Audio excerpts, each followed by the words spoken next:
suffered a traumatic brain injury and was really heavily leaning on a cane. It was kind of a seed of an idea. The results so far have been a revelation. One student who had come in a wheelchair, he hadn't walked in on his own in 20 years. Stroke sufferer Barbara Winters has also seen progress. It's been so helpful with coordination and just that being able to get up out of the wheelchair and learn to take steps. It's really about getting the student to do as much as they can on their own and then giving them some resistance. Gabriella's way of thinking about tango is perfect for people who have had stroke or other problems walking or moving. You're creating joy and connection and communication, all those things that the brain needs to come alive and to heal and to learn. It makes you feel good. I really enjoy dancing.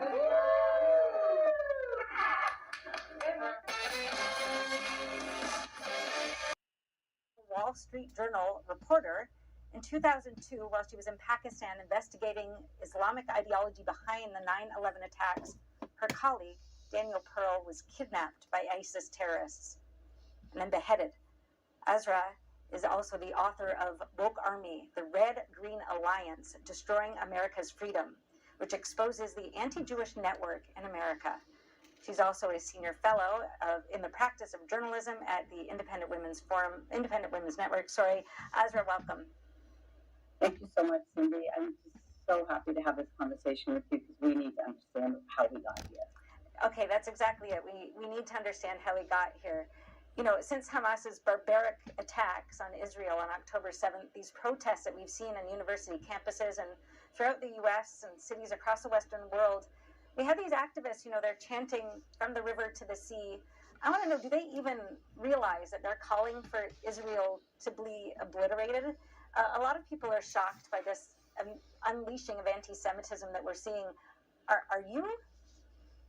I'm not shocked at all. This has been 60 years in the making in the West.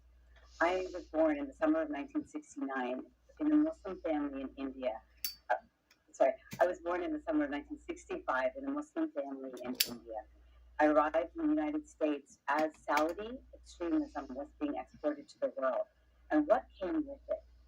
Muslim organizations that have now embedded themselves in the West. And they are the ones unleashing these protesters against Israel and Jews onto the streets and into the campuses. What we have is a multi-million-dollar orchestrated campaign, and I'm speaking to you from the trenches of those efforts in the streets. I'm wearing today the uniform that I wear at the Israel rally. It's a hoodie that says Israel Defense Forces. I bought it in a Palestinian refugee shop that was in the West Bank, selling secondhand clothes. And above it, I wear my shield of truth as a journalist. What I have seen now from Constitution Avenue to Pennsylvania Avenue should scare everyone, Cindy. So are you actually talking to protesters who are at these and asking them why they're there? What do they tell you? Oh my gosh, I am not only speaking to them, but using my phone as the weapon, right? The weapon that the terrorists unleash upon us when they try to terrorize us, and recording their statements. And what happened 2 weeks ago then? Along Constitution Avenue, American Muslims for Palestine, one of these many organizations, organized a march. Thousands waltzed down Constitution Avenue, past the Smithsonian Museum. And there I asked each one of them, from the Council on American Islamic Relations to the titans of the far left in the United States named Code Pink, do you condemn Hamas? Do you support the existence of the state of Israel? And they refused. And they have a stage set up. Cindy, who did I see as the field marshal directing this march? None other than Linda Sarsour, the organizer of the Women's March, that in 2017 refused to accept feminists from Israel, calling them colonizers and settler colonialists. This language that has been used to dehumanize Jews and the people of Israel.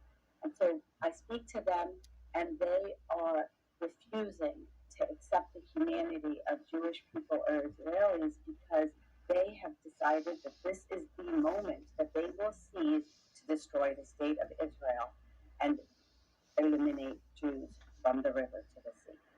But how do they bring together this alliance of these leftist groups that, you've seen the signs, Queers for Palestine, which obviously makes no sense. You wouldn't get very far holding that sign in Gaza.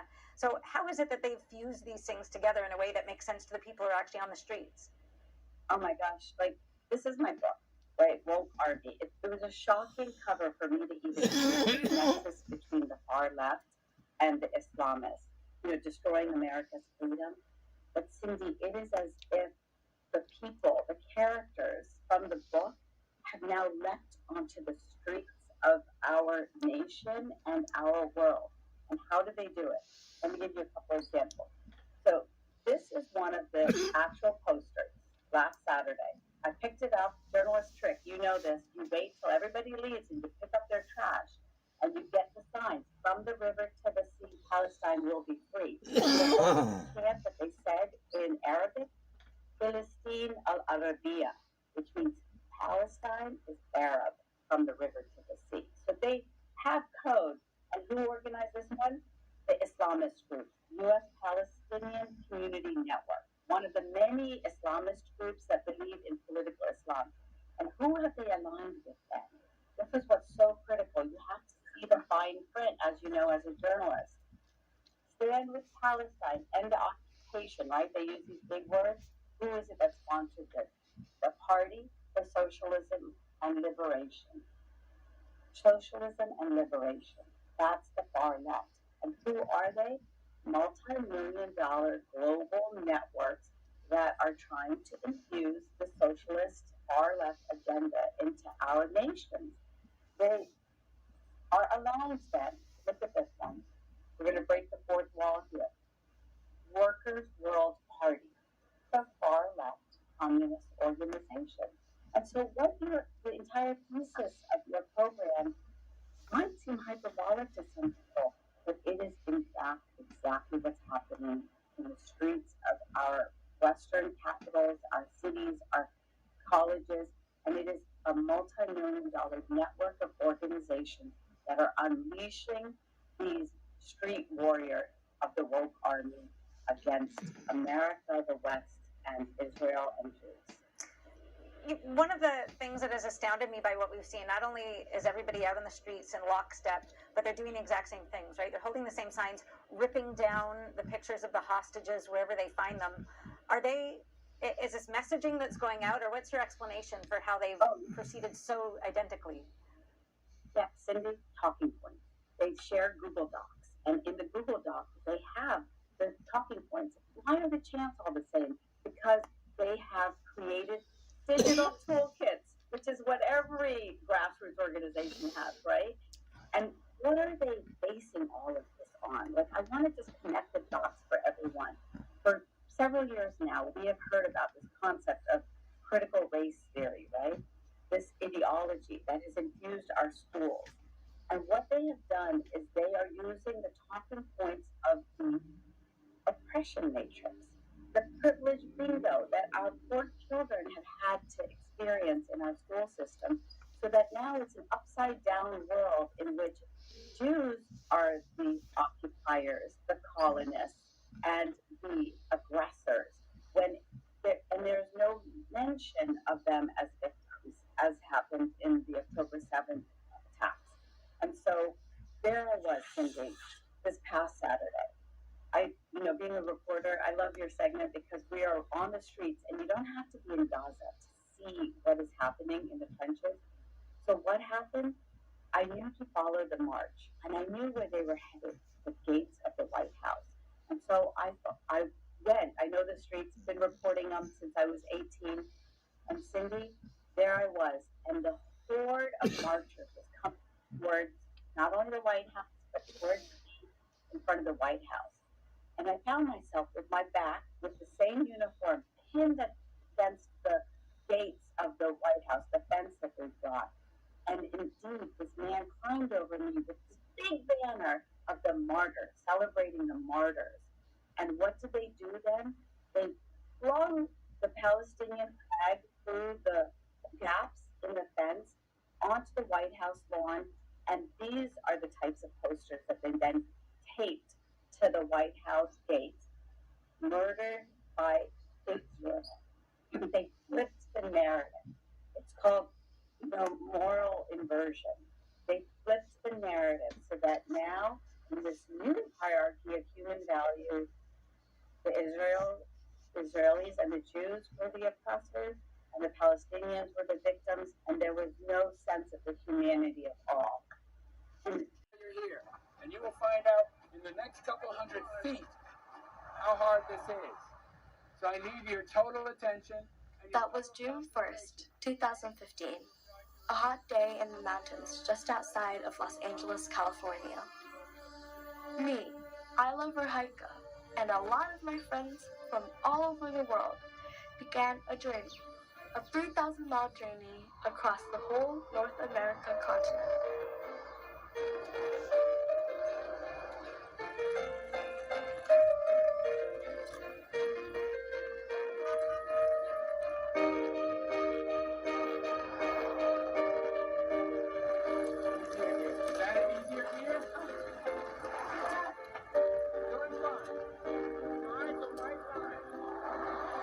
Taking turns to ride bikes from Los Angeles to Washington, D.C.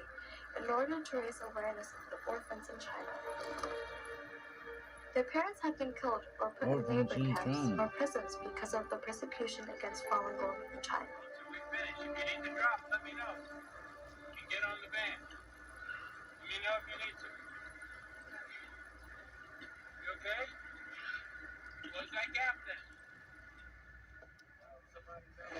Drink as much as you need. I think your body will tell you when it's time to stop.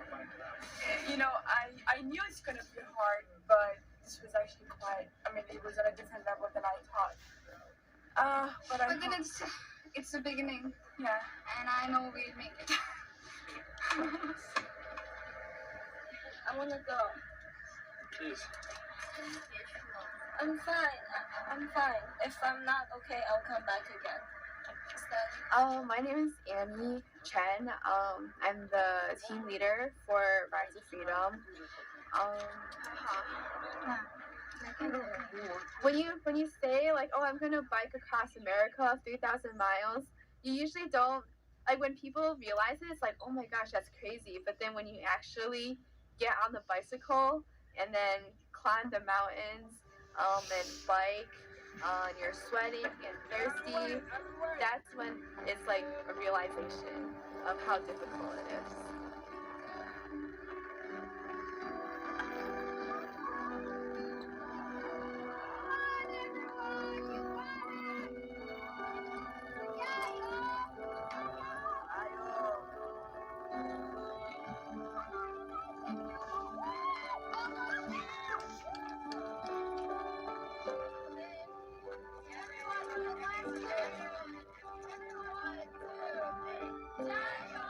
This is the beginning of our journey. After riding across San Gabriel Mountains, we entered Mojave Desert. There were a lot of difficulties. Physically, it was very challenging. There were no effective ways to communicate between riders and the buses. We rode in long ways.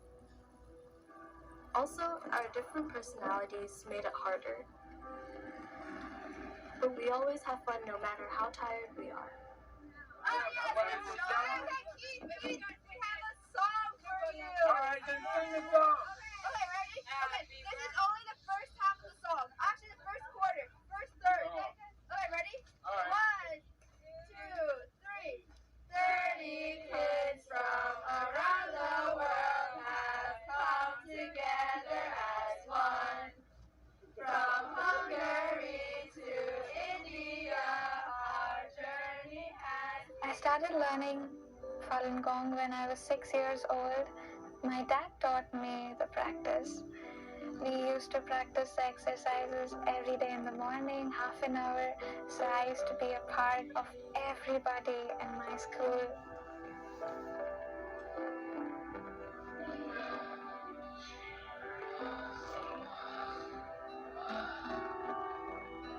I studied the Fa with my mom together, so she always helped me and And after one paragraph, we talked about it, what we just read, what we understood, and we did the exercise together. So I helped my mom to teach the exercises to the other people.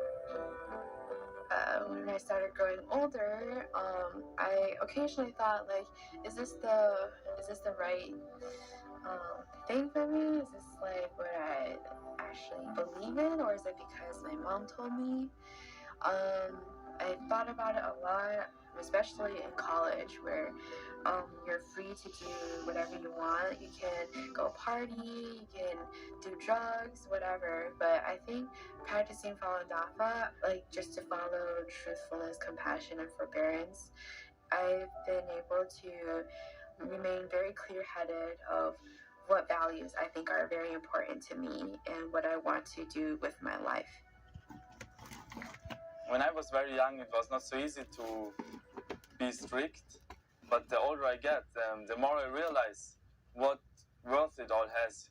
And I always knew that it can help me, but the older I get, I see that it's what big thing it actually is. I was born in Beijing, and my mom told me that before I was born, my grandma and grandpa went to Tiananmen to hold the Falun Dafa posters. They got caught.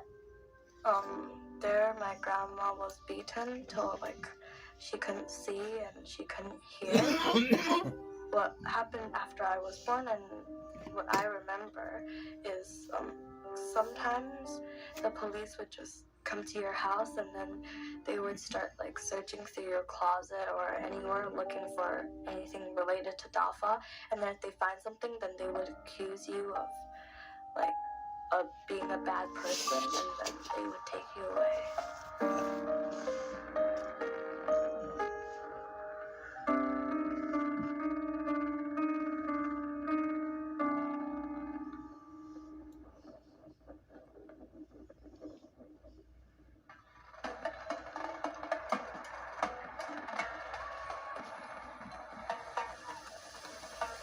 On the 5th day, we arrived at Las Vegas, and our press conference was in the afternoon, and it ended around nighttime, so it was pretty long.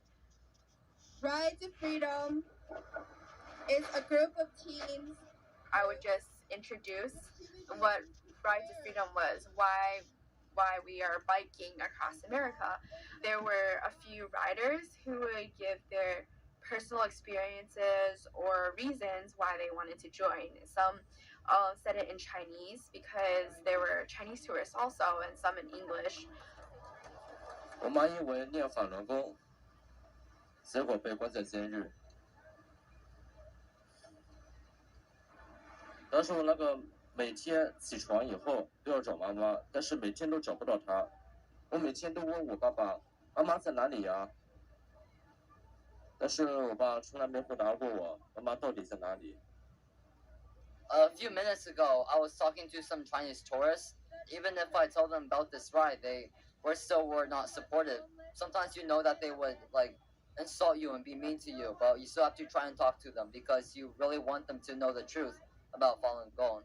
我的奶奶在大陆受到迫害，被迫离开家，流离在外长达3年。 We were new to this, so we just kept on repeating the procedure until we thought it was pretty much done. So I think it was our longest one. Is probably our 2 hours long. 支持我们这个骑向自由的活动，一起呼吁停止迫害，解救。We were by a very well-known tourist place. A lot of tourists would go look at the volcano. Every time it would burst, there would be music and lights. It was definitely like a distraction, but I didn't feel like bad. It was difficult to get people's attention though. They wouldn't really like listen to what we were saying. They would just pass by, look at us, and then they just keep walking. They painted their hands red, slapped that against the gate that enters into the White House, and put red handprints all over that, White House pretty, and chanted then, Genocide Joe, Genocide Joe. They turned, this woke army turned their target now upon the Democrats and Joe Biden. And that unholy alliance that the Democrats had established with the Islamists and the far left is now coming home to roost. And they now have their sights set on Joe Biden. And the inconsistency and the inversion is just so blatant because they're calling, genocide Joe when meanwhile From the River to the Sea is literally calling for genocide. And those posters, that's astounding what you just showed because it's the exact same graphic, layout as the kidnapped victims that, are being put up and ripped down by them. And that's what they did. That's what they did, is they took the same image, and that this is the moral inversion. This happens so many times now in the media. Images from the Holocaust and Syria are being used as images from Gaza. And what do you have at the bottom? The QR code. That tells you that this is part of that established multi-million-dollar campaign against Israel to destroy the state of Israel and the people that live there. All right, we're out of time. Ezra, thank you so much. It's fascinating. Thank you for showing us. Thank you, Ryan family. It was really cool to be invited to a police officer's house, but what was more amazing was that we met a Cannondale guy when we were shopping. I got some air pumps and some lube, a couple buttons and some stickers, a box of water bottles, and wow. Yes, sir. Come on, Evan. On 3. 1, Here. 2, 3. I'm just using That's what we need. Higher. Alright, so basically, I was just walking around, trying to look for people to, tell rights to freedom about. And I saw this giant green truck that caught my eye because it says Cannondale Bicycles. And I remember, we also have a Cannondale bicycle. So maybe this could be a nice thing we can relate to. And then so I went to approach him, and then he was pretty friendly once we started talking. And after that, I told him, hey, let's take a selfie together. He was so generous. He said that we can donate some spare parts. And then, this is a giant truck. We have a lot of spare parts. I like the bag. Over the ride, we actually have more and more tires getting popped because we're riding on the highway and there's like debris on the very side. There's the glass and we chipped the tire, and then C-Tanner popped 2. I think he popped 2 tires. I popped 1. And then she popped 1. So we're missing a lot of tires. It's a microphone. Oh. We're missing a lot of tires still, and now we just have a whole more than enough now. My main job is to help maintain the bikes to make sure that they're working properly. So what I do is every morning I wake up before the others, so I have enough time to make sure every single bike are in the perfect condition.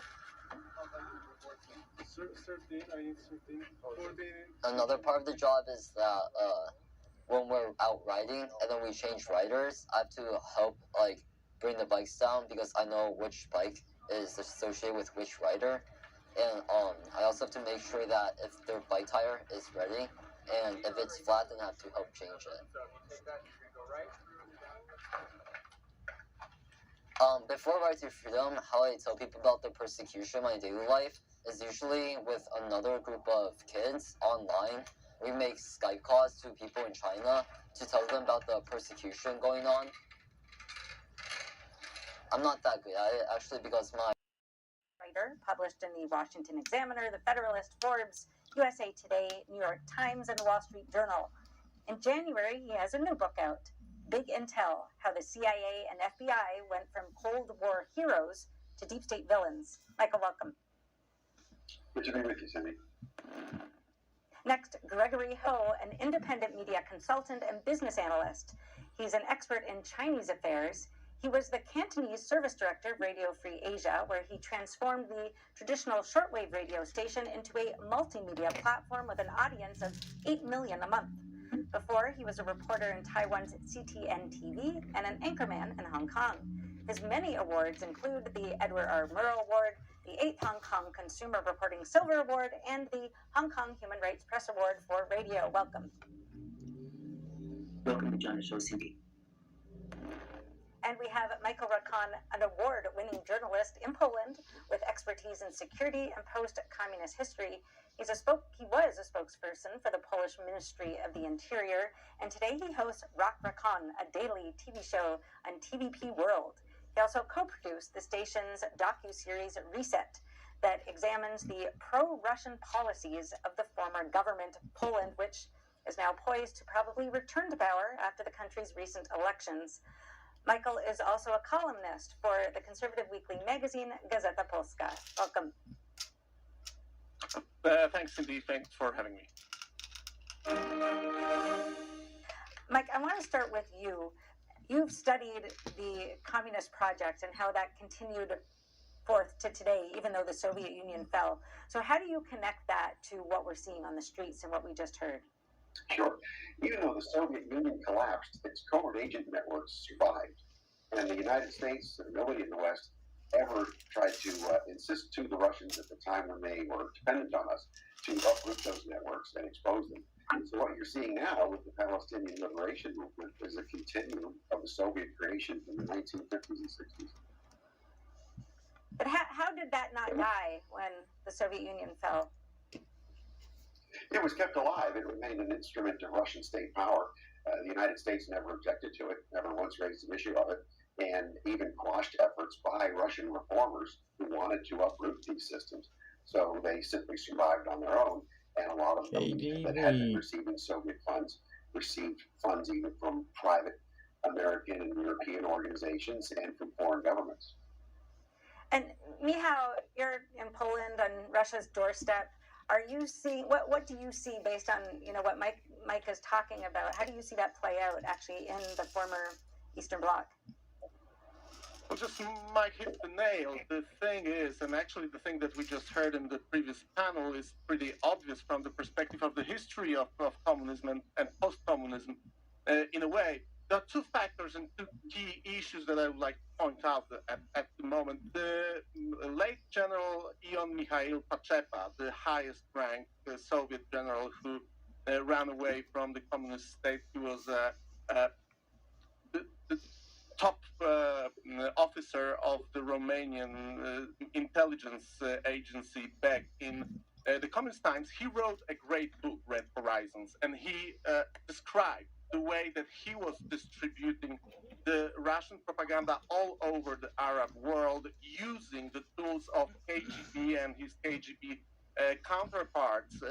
Those things are precisely described in the book, and we can connect them to the things that are going on right now. And I would like to point out to another issue. Back in 2001, I think, or 2002, late Alexander Litvinenko, the man who was poisoned and killed by the polonium 2010 in London back in 2006, gave an interview to the British media. And when he was asked a question about the Islam terrorists, he said that based on his experience as a KGB officer and an FSB officer, he said that the world center of terrorism is Moscow, Lubyanka, and he didn't speak only about the modern age of Islam terrorists. He was also speaking about the wave of terror from 1960s, like actually 1970s, 1980s. I'm in Warsaw, close to Warsaw right now. In Warsaw in 1970s, there was a big part of the so-called Islam revolutionary terrorists that were basically taught and trained in the places where the local security services had their safe houses. It was actually a big political intelligence affair, and because there was no Nuremberg for communism, the communism was never treated the way it should be, was never treated the way that, for example, German Nazi totalitarian regime was treated. We kind of thought that the history ended, and those criminals, those people who were murdering millions of people, just gone. They went retired. They did not. They are having their networks, as Michael just said. They're having their networks all around the world. They are having their networks built in the Western countries, in post-communist countries like Mali. They are still active here. and I'm sure that this is the problem that we are going to face as kind of a new Cold War is on right now. There is a great article by Joel Kotkin published a couple of days ago. You can read it on my Substack, who actually claims that we are on the brink of the World War III, and the states that were in the communist camp back then, like in China, the Communist Party is ruling right now. The KGB officer is head of Kremlin right now. Those things are not gone.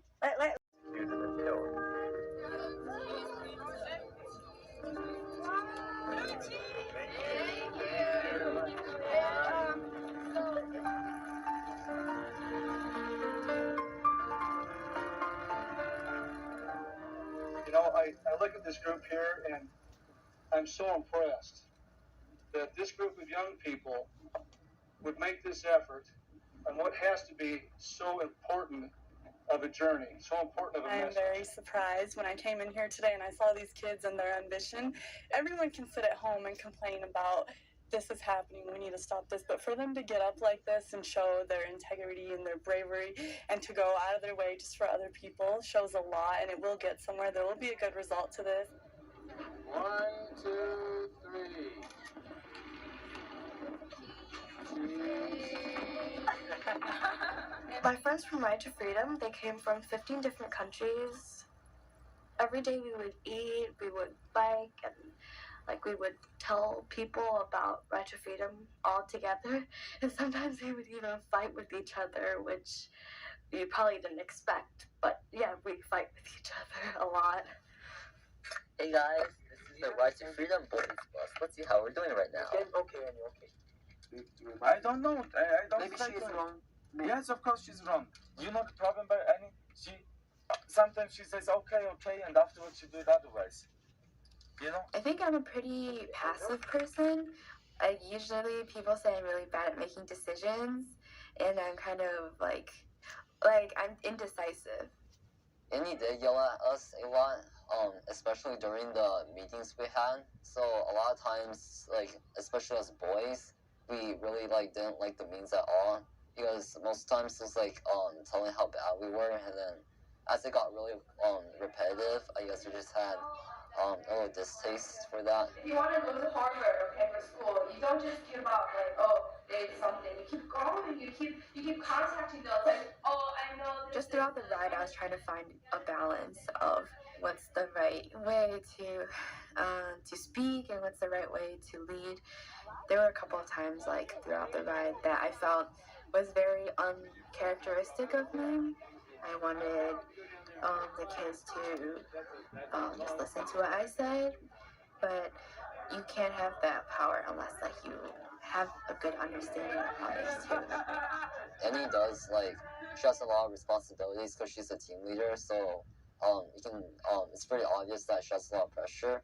And there was that one time where after Salt Lake City, she did fell off her bike and got some bad injuries, as we saw on social media.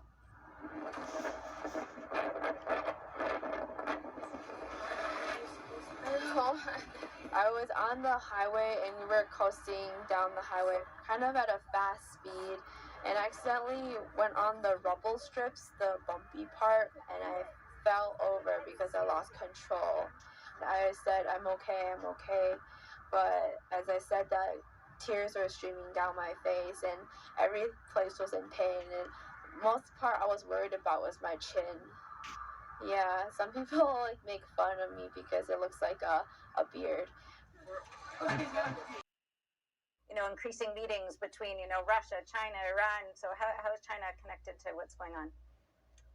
Well, I'm not shocking at all, because the Chinese government, the CCP government, they are standing with the Palestine. They are not fundamentally standing with Hamas. Look at the the most popular TikTok platform. Look at the content. Compare about stay with Palestine and stand with Israel. Compare the latest figure by Axiom. It's 1 to 3. That is a figure. Now the communists, they try to manipulate the youngster with a platform they control. Only until last Friday, the TikTok on their platform, they released an official statement. They said they are against terrorism.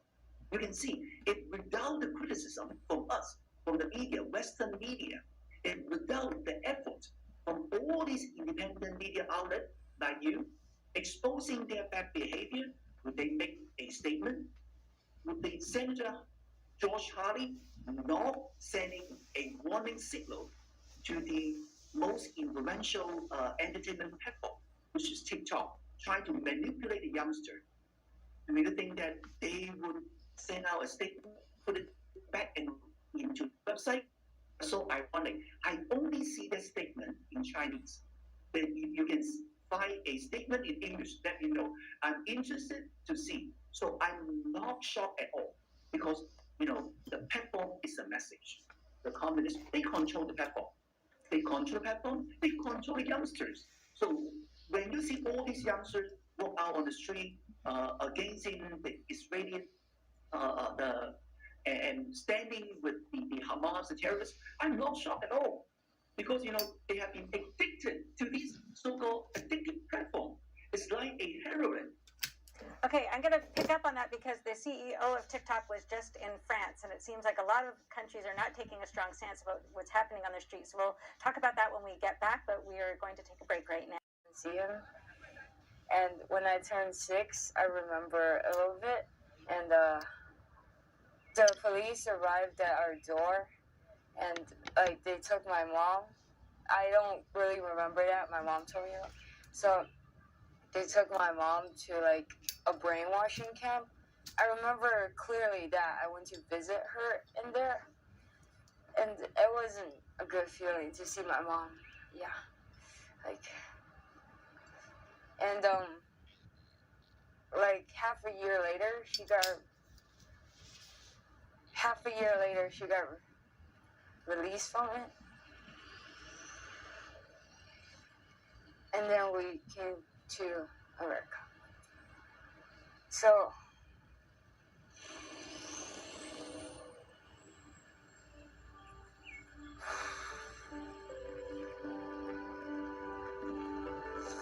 I feel like I'm connected with the orphans somehow. So yeah. We seek a meeting with you. We look forward to seeing you.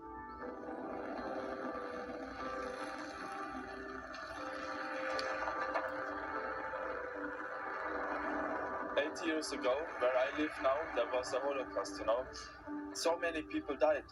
And most of people nowadays say, oh, if I knew that at this time, I would save all people, I would change everything.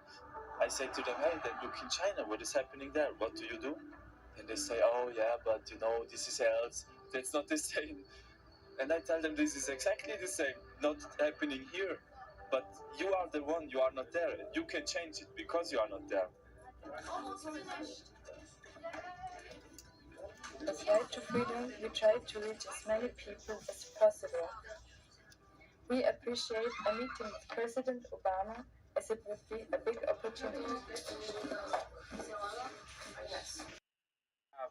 Promoted in some way, shape, or form diversity, equity, and inclusion, or other woke ideologies that are inherently systemically racist, that are inherently systemically sexist, that are overtly anti-white, that are preferencing promotions on the basis of race and sex.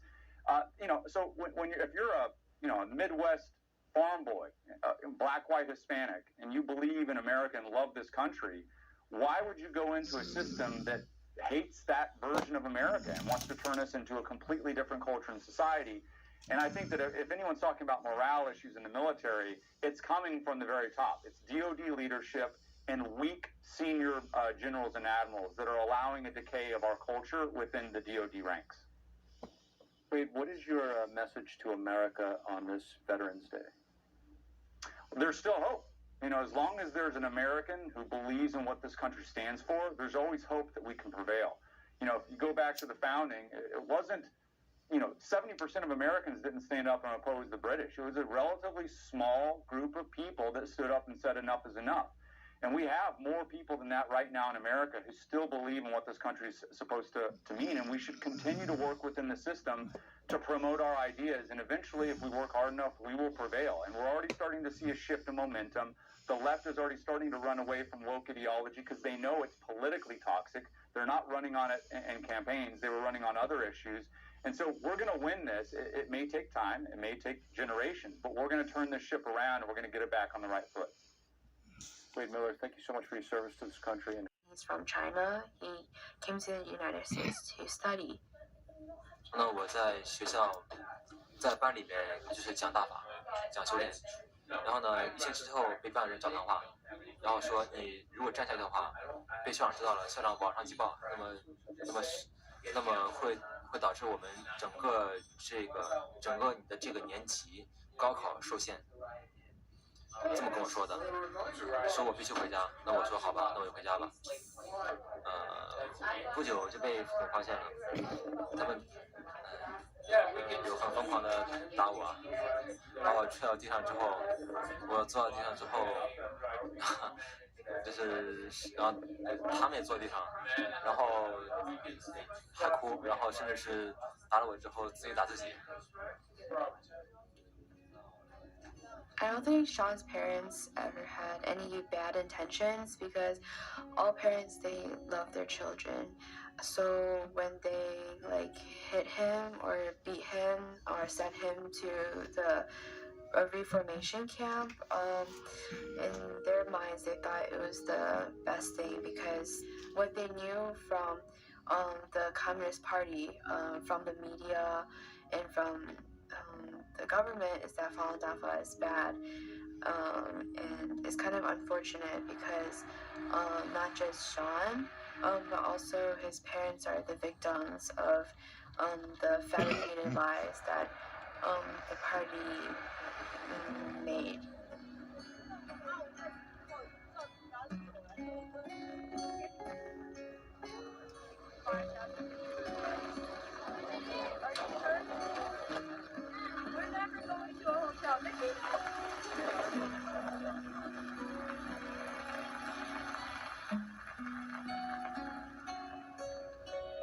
On June 23rd, which is actually my birthday, so Annie just kind of comes over and says, Jessica, do you want to contact media people with me? And when I first made the calls, I was actually really nervous. I didn't really know exactly what to say.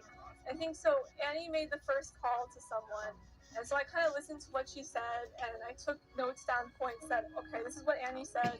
Maybe these are the things that I should say too. All right, thank you very much, sir. One reporter, he published the article in the most popular newspaper in my city, Hyderabad. It almost reached everyone in Hyderabad. What is your duty? You are the youngest. To clean the van. It's okay, just everything is very messy and disorderly. So I make everybody clean their own space so that their own space is clean, and then I clean my own space and the walkway and the front and everything. And then after 5 seconds, it's all gone. So how are you going to improve that and make people listen to you? I just say you have to keep your space clean, otherwise Annie or Arian won't get happy, and then I don't know if it works or not. How do people respond to you? Okay, we'll try. Reported in December last year that, quote, high-profile entertainers and athletes have openly spouted anti-Semitic tropes. It claimed that former President Donald Trump dined recently with outspoken Holocaust denier. And the Texas Tribune claimed that an alleged surge in anti-Semitism was a precursor to fascism. And this was framed as a problem for the political right, a concerning trend that growing hate in America could bring a new form of totalitarian fascism and possibly even lead to some types of violence. Now, there were waves of criticism, you might remember, against Ye, formerly known as Kanye West. Now, that was after he began criticizing Jews on social media and in news interviews. Now, Kanye was actually locked out of his Twitter account. CNN reported that corporate America was canceling Kanye West and that brands were dropping him as fast as they could. Celebrities came out to criticize him. It seemed the whole establishment was on board with fighting against his anti-Semitic comments. And it got even worse in October. A group of 6 people hung 3 banners over a freeway in Los Angeles. One of them said, "Kanye is right about the Jews." And that 6-man protest drew criticism throughout the entire nation. The Office of California Governor Gavin Newsom released a statement on the banners saying this weekend's anti-Semitic protests in LA were disgusting and cannot be normalized or brushed aside. Words matter, and in California, we'll always speak out against racial, ethnic, and religious hate when it rears its ugly head. The White House press secretary posted a statement along those same lines, saying that Biden, quote, ran to heal the soul of the nation after years of hate and division. And as part of the healing, she says, we need to call out anti-Semitism everywhere it rears its ugly head.